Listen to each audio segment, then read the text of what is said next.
제가 당선되면 선거혁명이죠. 지금까지 대한민국에서 한 번도 일어나지 않았던.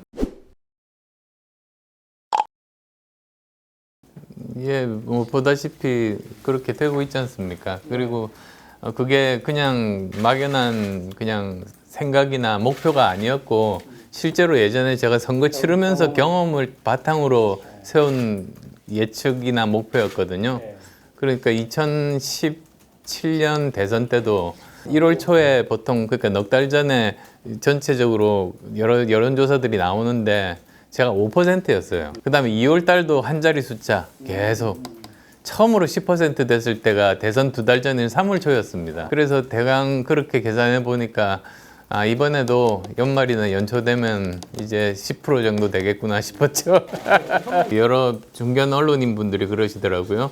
거대 양당이 아니고 이렇게 바깥에서 이렇게까지 오래 살아남은 사람은 대한민국 정치 역사상 처음이라고. 사실 중도층 아닙니까? 그러니까 사실 중도층이 제일 어렵거든요. 근데 이분들의 특성이 이미 거대 양당 적극적인 지지층은 정해져 있는 상황이고, 그렇게 되면 처음부터 이렇게 지지율이 딱딱 나오는 거죠, 거기는. 근데 중도층은, 이 사람들은 어느 당을 지지하는 게 아니고 과연 어떤 사람이 더 좋은 대한민국을 만들 수 있을 것인가, 그걸 가지고 선택하는 사람이거든요. 그러니까 충분히 그 사람의 어떤 생각도 듣고 뭐 각오 같은 것들, 여러 자료들을 바탕으로 자기가 스스로 판단하는 분들이 많으세요. 누구 의견에 휘둘리지 않고. 그러니까 결심이 좀 늦더라고요. 그래서 같은 패턴입니다, 이번에도. 근데 뭐 다행히 요즘은 또 유튜브 같은 데서 여러 가지로, 지난번에는 게임도 나갔고 이제는 좀 일반 TV보다는 훨씬 더 기회들이 많아진 것 같아서요. 근데 바로야 움직이겠습니까? 지금 대선 67일 뭐 그 정도 남겨놓고 이 정도로 거대 양당의 후보들이 40%를 못 넘기는 이런 상황은 사실은 처음이거든요.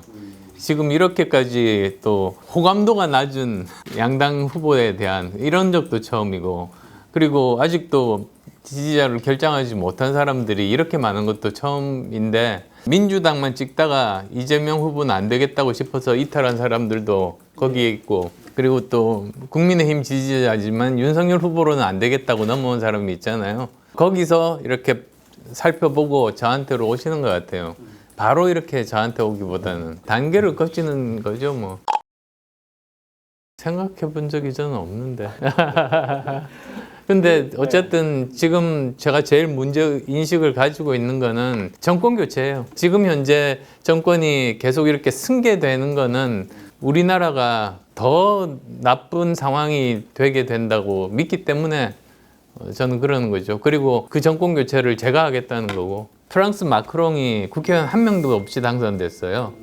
프랑스 국민들이 뭐 그거 모르고 그 사람 당선시켰겠어요? 프랑스가 거대 기득권 양당제였대요, 원래. 근데 계속 서로 정권을 주고받으면서 이게 했던 일이 정권 교체가 아니고 적폐 교대를 계속 하다 보니까 이제 양쪽에 다 너무나 실망한 그 당시에 마크롱이 나왔던 거죠. 그래서 마크롱이 국회의원 한 명도 없이 당선되고, 근데 3개월 후에 총선이 있었어요. 일당이 됐죠. 그러니까 개혁적인 사람으로 우리가 뽑은 대통령이 일을 할 수 있도록 만들어 주는 거거든요, 국민들이. 그런데 우리나라는 참 신기하게 이번에 대선 석 달 뒤에 더 규모가 큰 지방선거가 있어요. 모든 시도지사와 지방의원을 다 뽑는, 4,000명을 뽑는. 그러니까 제가 당선되면 제가 일할 수 있도록, 일할 수 있는 개혁적인 사람들로 정치 세력을 만들어 주실 거고요. 이미 그 전에 아마 국민의당을 중심으로 정계 개편이 일어날 겁니다.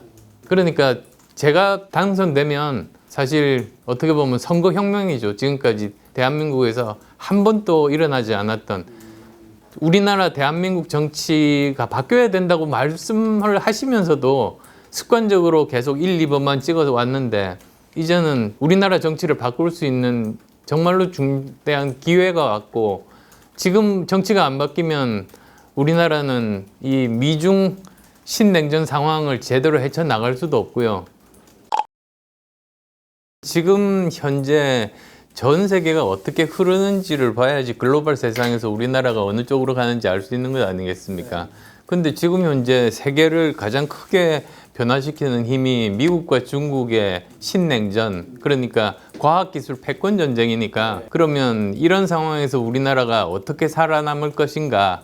생존 전략은 우리도 과학기술로 방법을 찾는 수밖에 없어요.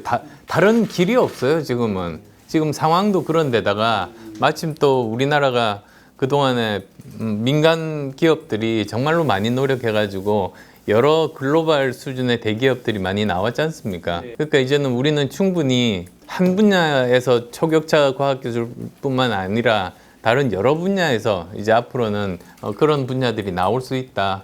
그런 믿음에 이렇게 분야들을 찾아보고 분야들을 선정해 보니까 확신이 들더라고요. 그래서 5개 분야의 초격차 과학기술을 우리가 확보하면 5개의 삼성전자급의 회사를 보유하게 되고, 그러면 우리는 세계 경제 5대 강국에 들 수 있다. 그 공약을 만든 거죠.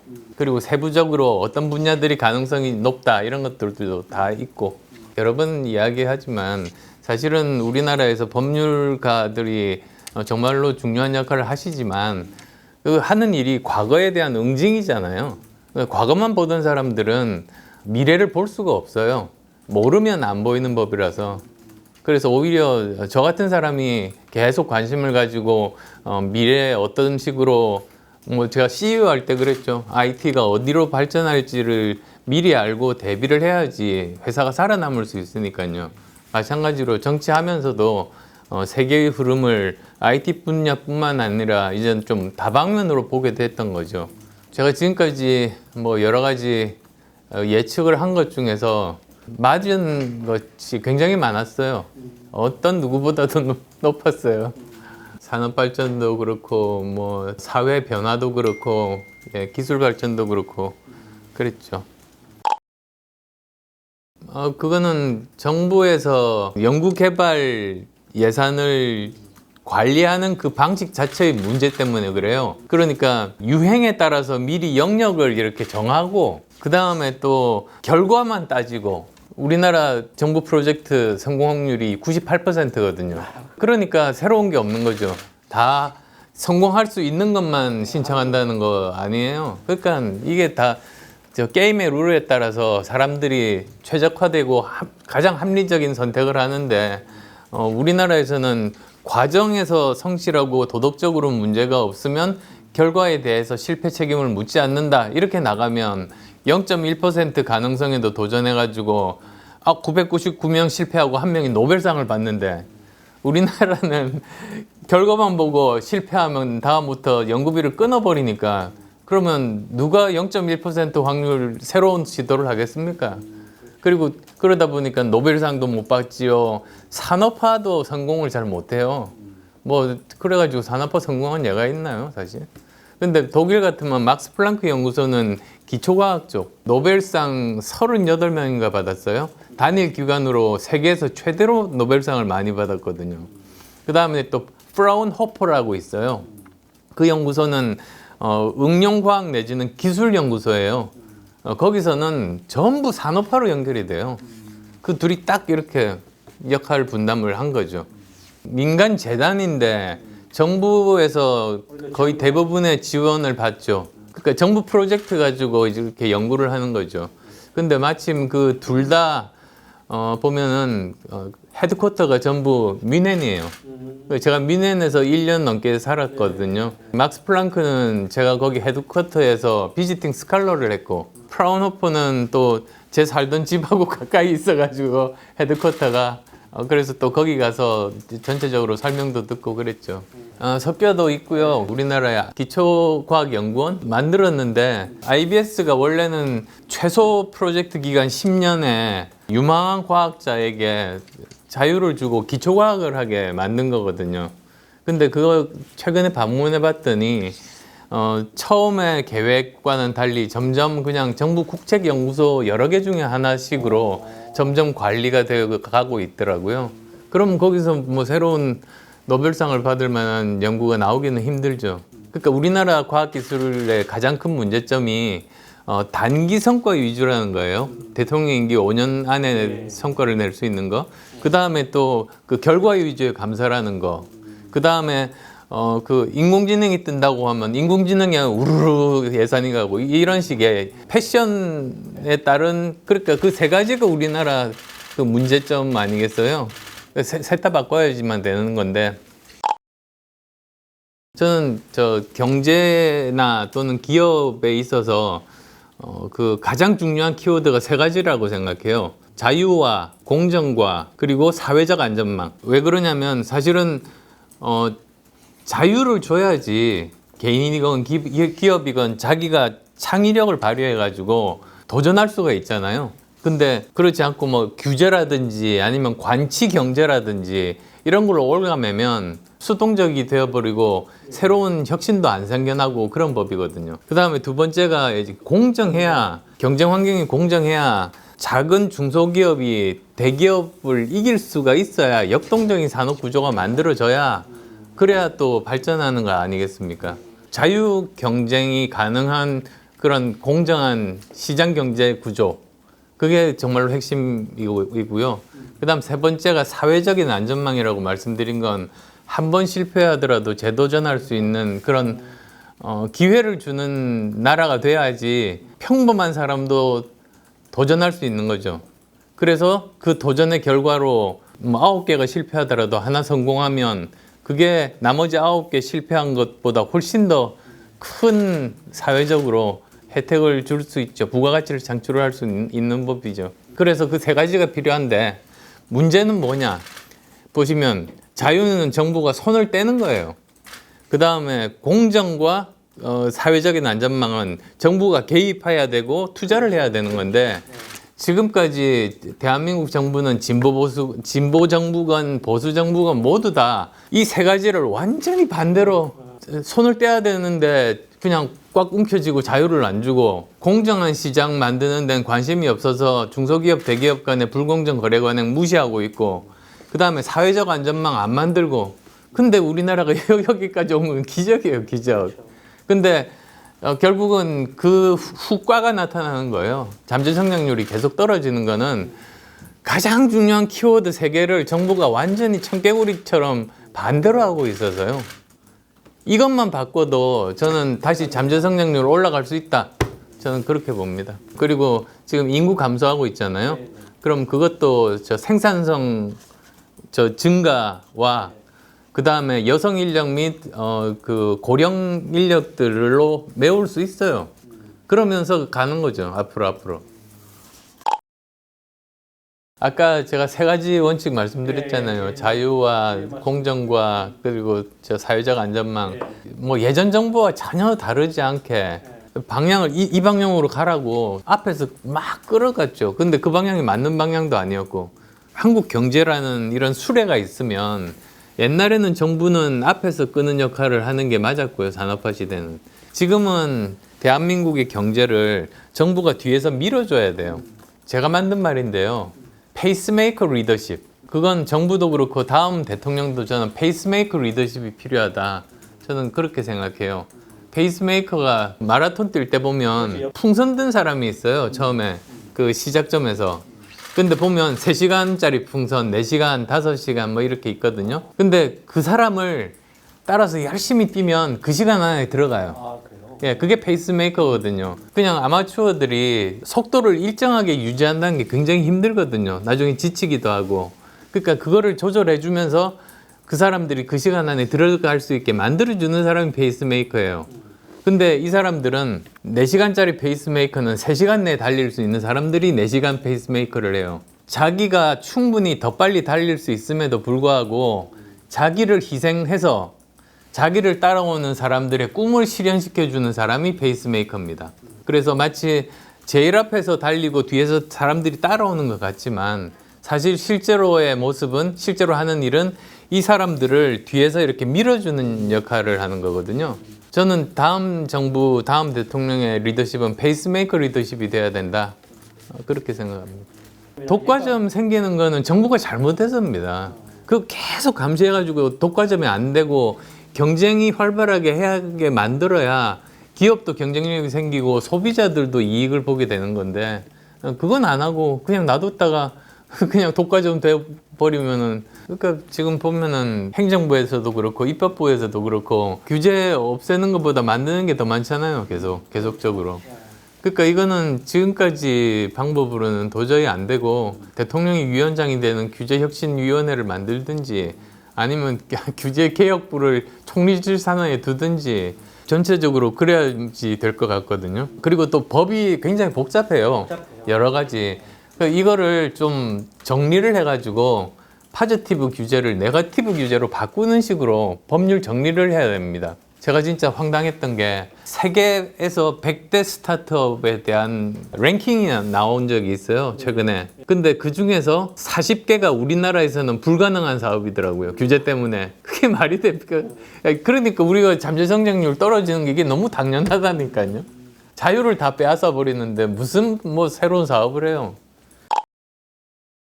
현대의 리더십이 바뀌어야 되는 이유가 바로 그거거든요. 제일 상징적으로 보여주는 사진이 오바마 대통령 때 오사마 빈라덴 사살 작전 그 사진입니다. 그때 백악관 사진인데요. 다 앉아서 이렇게. 예, 있는데 여기는 장군이 앉아 있고 그렇죠. 오바마가 어디 있나 이래 봤더니 저 구석에 쭈그리고 앉아서 이렇게 보냈잖아요. 그게 역사에 남은 사진이죠. 뭐냐면 옛날에는 사실 산업화 시대에는 미래 예측이 가능했잖아요. 어느 분야가 어떻게 발전할 거다.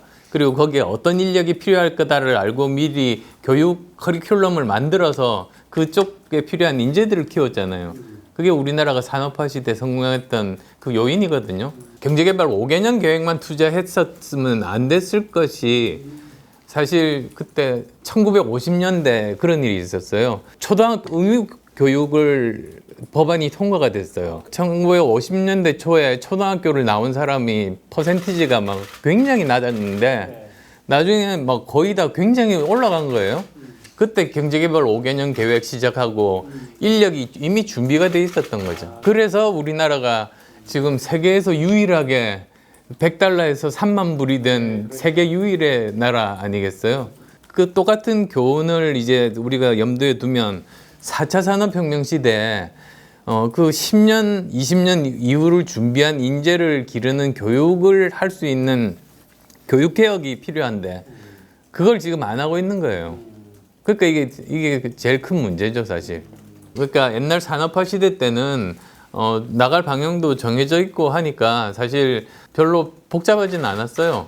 근데 요즘은 워낙 한 분야가 복잡해져서 예를 들면 원전 해도 탈원전 전문가가 있고 스몰 모듈러 리액터 쪽에 있고 하니까 최소한 전 세계 기술의 흐름을 알고 그 방향에 맞는 전문가를 뽑아서 써야 되는 거예요. 그게 첫 번째. 그러니까 이 리더십이 뭐 대통령은 몰라도 된다, 뭐 전문가한테 맡기면 된다. 이게 옛날 사고방식, 20세기 사고방식이거든요. 모르면 나라가 엉뚱 산으로 가는데요, 지금은. 두 번째로는 지금은 이 현장에 가까이 있는 쪽에서 너무나 변화가 심하게 일어나고 빠른 그 반응이 필요해요. 그러면 사실 현장에 가까운 사람이 결정 권한을 가져야 돼요. 그래야 빨리 거기에 대응을 할 수가 있는 거거든요. 근데 그거를 기술에 대해서 전혀 모르는 사람이 전문가의 보고를 받고 그냥 자기가 감으로 그냥 어떻게 하라고 결정하면은 그거야말로 틀린 것 아니겠어요. 근데 미국은 이미 그런 사살 작전하면 군인이, 코로나19에 대해서는 파우치 소장이, 전문가가 결정 권한을 가지고 정부는, 대통령은 적극적으로 지원해 주는 거죠. 그래서 20세기 들어와서 이렇게 성장한 나라가 대표적인 게 거의 두 나라밖에 없는 것 같은데. 두각을 나타낸 게 저 독일하고 중국이잖아요. 독일 같으면 메르켈 총리가 물리학 박사고 중국은 시진핑이 화학공학과, 저 칭화대 화학공학과 출신이고 이과 리더십들이 나라를 이렇게 띄운 거거든요. 지금 필요한 게 우선 신산업 쪽을 굉장히 많은 새로운 일자리, 미래 먹거리 창출할 수 있는 곳이잖아요. 그래서 제가 공약 1번이 그거였었고요. 두 번째는 사실 옛날 모델 같으면 대기업 혼자 잘 되고 낙수 효과가 없잖아요. 근데 그걸 교훈으로 삼아서 그러지 않도록 관리하는 게 정부 자체에서 좀 필요해요. 그래서 뭐 대표적인 예가 네이버하고 구글인데, 구글은 처음부터 검색에서 자료가 나올 때 클릭하면은 그 컨텐츠를 만든 사이트로 보내줘요. 그러니까 구글을 중심으로 생태계가 형성되는 거죠. 생태계. 혼자 잘 먹고 잘 사는 게 아니고 산업 생태계죠. 우리나라 네이버는 사실은 보고 배운 게 다 우리나라 대기업들이라 검색해서 클릭하면 내부에 머물게 하고 외부에서 좋은 컨텐츠를 만들면 베끼고, 그러니까 다 말라 죽게 만든 거 아니에요. 그래서 혼자 살아남는 이런 모델이었으니까 이제는 생태계를 만들 수 있는 모델로 가야죠, 사실. 그래야 글로벌 대기업이 있고 주위에 이제 그 건실한 협력업체들이 있고, 그리고 그 주위에서 자영업자, 중소상공인들이 또 거기서 잘 살 수 있고, 그렇게 되는 것 아니겠어요. 또 세 번째로 보자면 노동개혁인데요. 사실 노동개혁이 제가 2017년 때 전 세계 흐름을 보니까 그때부터 플랫폼 노동자가 나오기 시작했어요.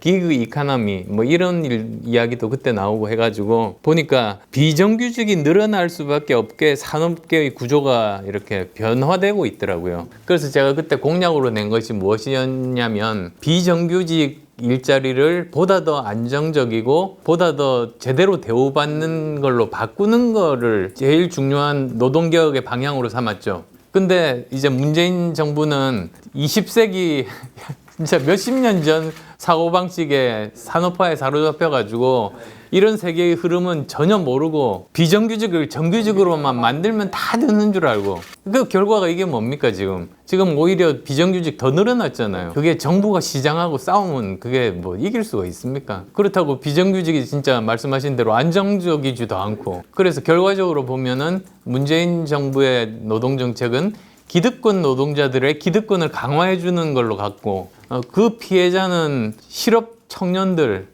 비정규직들, 그리고 협력업체 노동자들이 다 피해잖아요. 그러니까 전체 노동자 중에 기득권 10%만 보호하는, 뭐 자기들 정부 만든 공신이라 그런지는 몰라도 그렇게 된 거죠. 그러니까 이거 노동개혁 방향도 이제 제대로 잡아야 된다.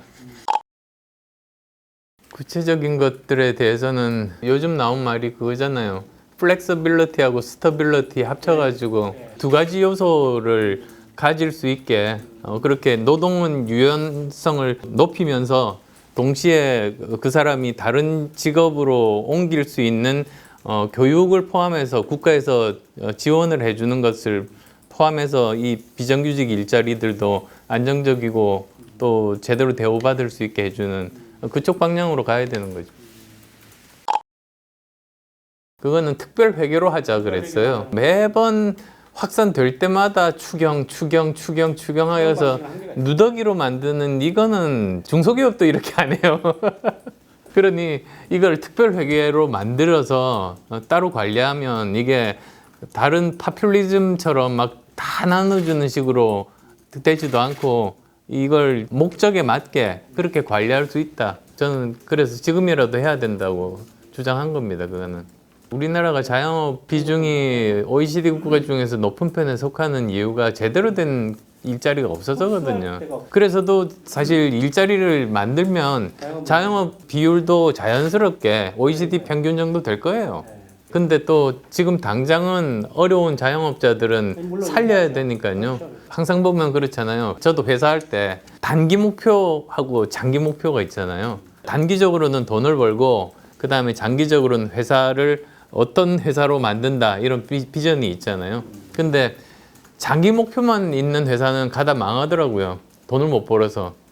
단기 목표만 있는 회사는 돈은 벌고 살아나가는데 뭐 엉뚱하게 산으로 가가지고 뭐 왜 저 회사를 하는지 알지도 못하고, 둘 다 필요한 것처럼 자영업자나 또는 저 중소상공인 대책도 이런 단기 대책과 장기 대책이 병행이 돼서 단기적으로는 지금 코로나19 때문에 피해 받는 사람들, 물에 빠진 사람들 건져서 살리고, 장기적으로는 이 산업 구조 전체를 바꿔가지고 좋은 일자리를 많이 만들어서 자영업 비율을 낮춰야죠. 그렇죠. 올해는 다른 것보다 코로나19 퇴치가 제일 중요한 과제가 될 것 같은데요. 대통령의 첫 번째 과제. 그리고 저는 방법이 있어요. 우리나라에서 저 코로나19 확진자가 처음 발견된 게 작년 1월 20일이었어요. 제가 1월 26일 날 뭐라고 그랬냐면 그때는 우한 폐렴이라고 그랬거든요. 우한 폐렴은 메르스보다 더 위험할 거다. 1월 30일 문재인 대통령이 가짜 뉴스는 엄단하겠다. 이 정도로 모르거든요, 세상에. 저는 그때 다 국제적인 학술지나 전문가들과 판단을 한 거예요. 이건 굉장히 위험하다. 그 다음에 또 1월 말인가 2월 1일인가에 대만이 중국에 문을 닫았어요. 거기가 대만이 인구는 우리 반인데 중국과의 이렇게 왔다 갔다 하는 인구는 2배인 나라예요. 거기가 닫더라고요. 그래서 제가 2월 6일 날인가 주장했어요. 우리도 우한 지역에서 오는 사람뿐만 아니고 중국 전역에서 오는 외국인 여행자들은 입국 금지시키자. 안 하니까 대구가 뻥 터진 거죠, 사실은.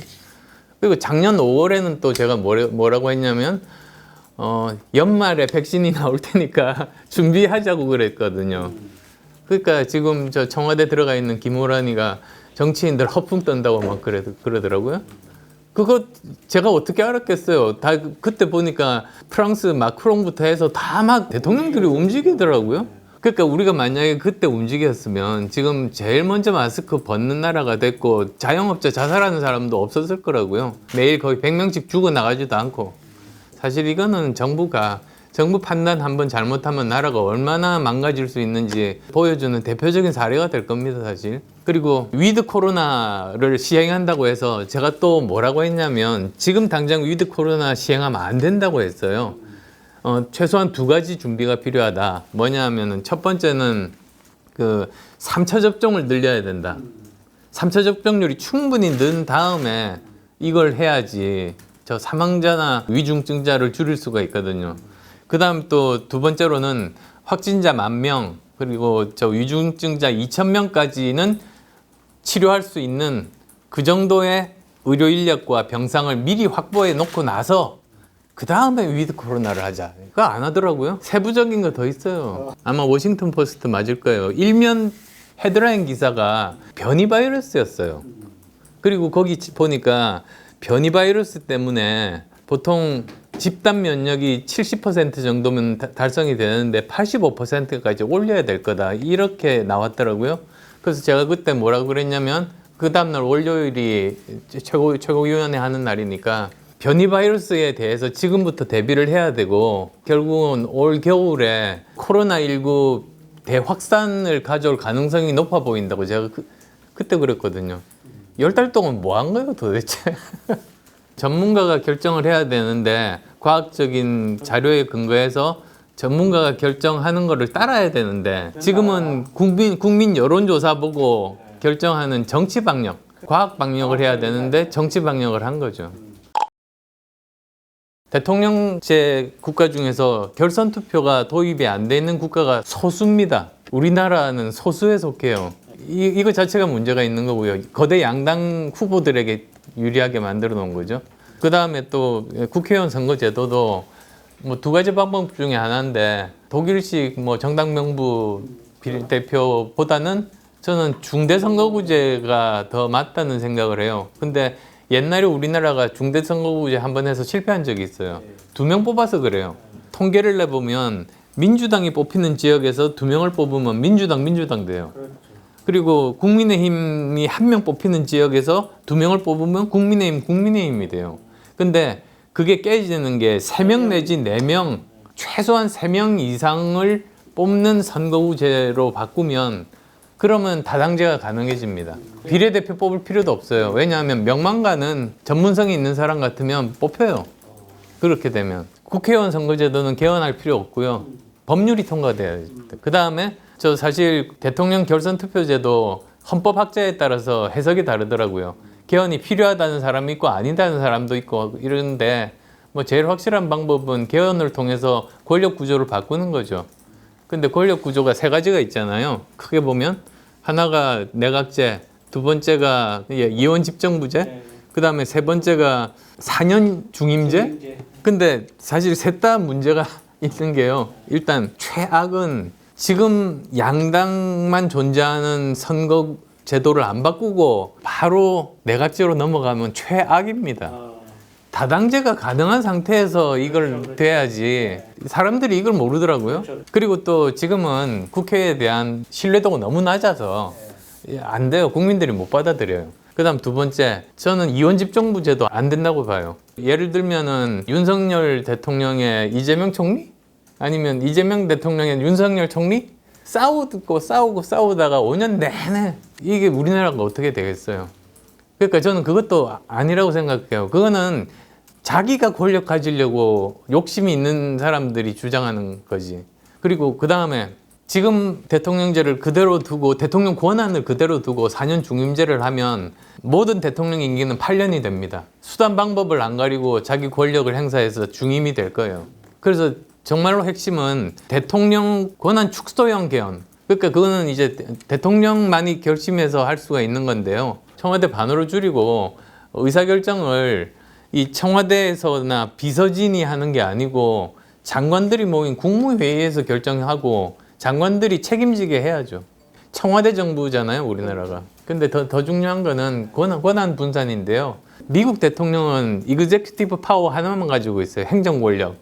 근데 우리나라 대통령은 행정 권력에다가 예산권에다가 인사권, 국회에서 거부해도 인사할 수 있거든요. 미국은 못 하는데. 그 다음에 감사권, 입법권까지 있어요. 그러니까 절대반지라서 미국 대통령하고 비교가 안 되거든요. 이것도 사람들이 잘 모르더라고요. 그래서 우리나라 대통령제를 제왕적 대통령제라고 부르고요. 그 다음 하나 더 있어요. 미국 대통령은 견제를 여러 군데서 받아요. 상원, 하원, 양원에서 받고 그 다음에 또 주지사들, 권한이 막강한 주지사들로부터 견제를 받아요. 그 속에서 일을 하는 거거든요. 우리나라는 입법부, 사법부 다 행정부 밑에 있잖아요. 상권 분립의 민주주의가 아니잖아요, 지금. 그래서 우리나라가 자꾸 이렇게 더 앞으로 못 나가는 겁니다. 뭐부터 잘못했느냐? 사실 제일 잘못한 게 지금 주택 수는 충분하다. 그래서 이제 공급은 더 안 해도 되고 이렇게 생각한 거잖아요. 사실은 수요라는 게 전체 숫자만으로 따질 수가 없고 각 지역별로 그 수요가 따로 있는 것이고 그 다음에 그 아파트의 질, 아파트의 평수 거기에 대한 굉장히 복합적인 수요들이 많은데 이거를 전체를 합친 숫자만 가지고 하니까 이 수요 공급을 맞출 수가 없었던 거잖아요. 각각의 부분에 대해서 수요 공급이 맞는지를 보고 모자라면 공급을 시켜야 되는데 그걸 못한 거가 제일 컸고 두 번째로는 모든 걸 공공이 하려고 했죠. 민간의 역할은 완전히 없애고 뭐 공공 재개발하고 90% 이익은 공공이 환수한다. 이러니까 누가 해요? 그런 식으로. 그래서 사실 제일 바람직한 게 민간과 공공은 서로 역할 분담을 해야죠. 상호 보완적으로. 그래서 예를 들면 재건축 같으면은 민간이 하고 재개발 같으면 민관 합동으로 하고 그다음 주거복지 같으면은 공공이 하고 그런 식으로 이렇게 역할 분담을 해서 서로 돼야 되는데 그런 게 제대로 안 되니까 그것도 이제 잘못된 거고 그다음 또 세 번째로는 다주택자를 전부 다 나쁜 놈으로 본 거예요. 예, 근데 뭐 그 중에서 뭐 당연히 투기하는 사람들이 있죠. 근데 또 어떤 사람들은 이걸 가지고 정부의 임대 아파트만 가지고 전세나 월세 수요를 충족하지 못하잖아요. 나머지 전세나 월세 수요에 대한 공급을 이 다주택자들이 하는 거지 않습니까, 사실. 근데 그 역할을 완전히 무시한 거죠. 기본적으로 공급 늘리는 거야 모든 사람들이 다 같잖아요. 제일 기본으로 돌아가 보죠. 사실은 주택 정책의 가장 중요한 목표는 국민들의 주거 안정이고 주거 안정을 위해서 꼭 필요한 거는 주택 가격의 안정이잖아요. 그리고 그러면은 이렇게 세 가지로 구분을 해서 집이 없는 사람들은 집을 살 수 있게 만들어주고 1주택자에 대해서는 이미 주거가 안정이 돼 있는 거잖아요.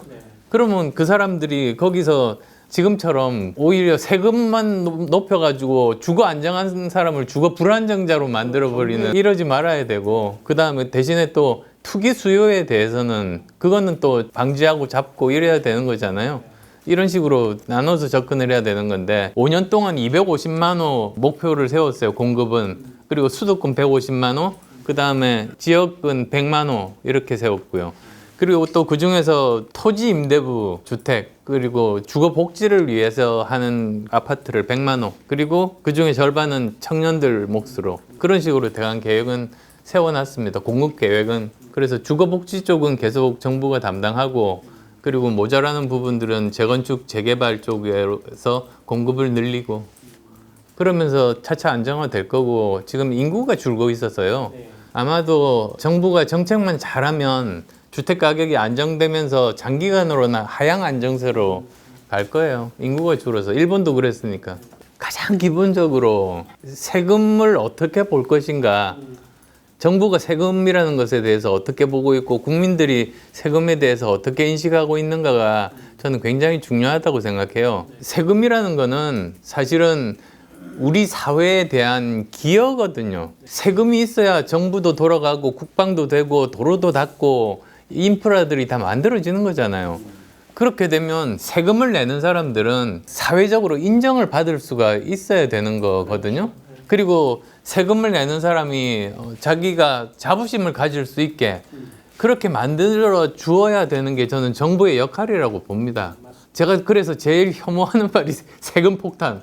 세금이 왜 폭탄이에요? 그러니까 잘못했으니까는 세금 낸다는 이런 인식이 징벌의 개념으로 세금을 국민 인식 속에 스며들게 하면, 그러면 누가 세금 내려고 하겠어요? 이건 장기적으로 국가에 굉장히 안 좋은 영향을 저는 미칠 거라고 봅니다. 그 인식부터 사실은 바로 잡아야 되는데 지금 현재 문정부는 그런 인식이 전혀 없는 거잖아요. 그리고 지금 또 보면은 보유세하고 거래세가 둘 다 높잖아요.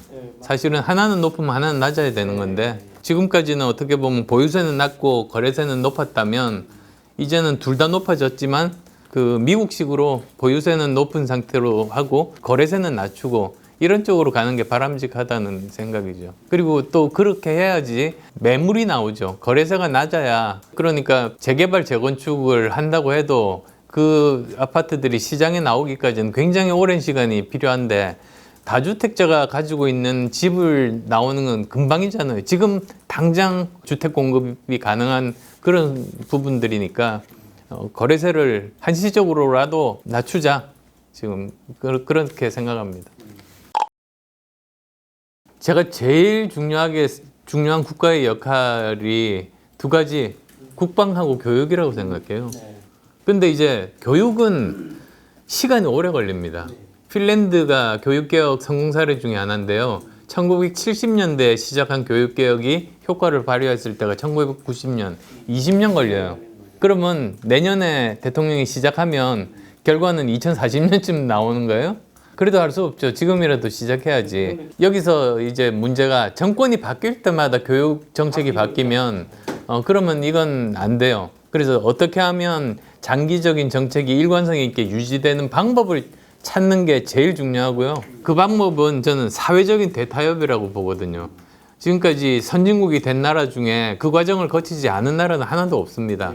근데 사회적인 대타협이 저는 우리나라도 한번 경험을 하고 성공 사례를 만들어야 되는데, 그 중에서 제일 중요하고 가능한 부분이 저는 교육이라고 보고 있거든요. 그래서 이해관계자가 모두 다 모이는 거죠. 여야 정치권, 행정부, 그리고 또 부모님, 학생들, 교수들, 사교육자들 해가지고 다 모여가지고 거기서 10년간 합의를 하는 거예요. 근데 거기서 중요한 게 대통령이 자기 권한을 버려야 돼요. 자기 하고 싶은 대로 하면 안 돼요. 그렇게 해서 합의가 되면 정권이 바뀌어도 10년 합의니까 유지가 될 겁니다. 그 다음에 그거를 매년 하는 거예요. 매년 10년 계획. 그래서 내년에 하면 2022년부터 2032년, 그 다음에 하면 2023년부터 2033년 연속성이 보장되게 되거든요. 이런 걸 롤링 플랜이 되는 거죠. 제가 맡으면 꼭 해보고 싶고 해야만 되는 거라고 생각하거든요. 그러면 어떤 식으로 교육개혁을 할 거냐, 두 가지. 전체 틀을 바꿔야 돼요. 학제 개편. 지금의 학제는 1951년일 거예요. 아마 70년 전 학제가 지금도 그대로거든요. 근데 그때 7살하고 지금 7살하고 다르잖아요. 그리고 또 많은 사람들이 유치원 내지는 어린이집을 또 보내고 있고 그래서 제가 생각하는 학제 개편에 대해서는 지난번 대선 때 사실 말했어요. 만 3세 때 유치원 공교육으로 입학하고 만 5세 때 초등학교 들어가는 거예요. 이런 식으로 해서 그러면 그게 사실은 뭐 지금은 좀 청년 실업 문제가 되지만 지금 태어나는 세대들은 노동력이 부족한 시대가 돼서 1년이라도 빨리 사회에 진출할 수 있게 또 만드는 효과도 있어요. 그게 미래 앞으로 10년, 20년을 내다보면 그래서 지금보다 1년 내지 2년 빨리 대학교를 졸업하는 그런 결과가 되는 건데요. 그리고 또 평생교육. 그래서 전국에 있는 여러 가지 대학들을 구조조정해서 없애지 말고 그중에서 각 지역별로 미국의 커뮤니티 칼리지가 하는 역할처럼 회사원이 퇴근 후에 가거나 주말에 공부해서 다음 직업으로 옮겨가는 준비를 시키는 평생교육이 또 필요한 시대가 4차 산업혁명 시대거든요. 그렇게 되면 지금의 대학들이 사실 20대, 30대만 이렇게 학생으로 받으니까 전체 인구가 점점 줄어든다고 하지 전 국민을 대상으로 하면 되거든요. 그래서 각 지역마다의 평생교육센터 역할을 하게 그런 식으로 만들면 지금처럼 심하게 구조조정하지 않아도 역할이 있다. 그런 생각이고요. 인성교육, 그 다음에 적성을 찾는 교육, 그리고 어떻게 하면 창의력을 발휘하는 거. 이 세 가지거든요, 사실. 인성과 적성과 창의력. 여기에 중점을 둔 교육 콘텐츠로 완전히 바꿔야 됩니다.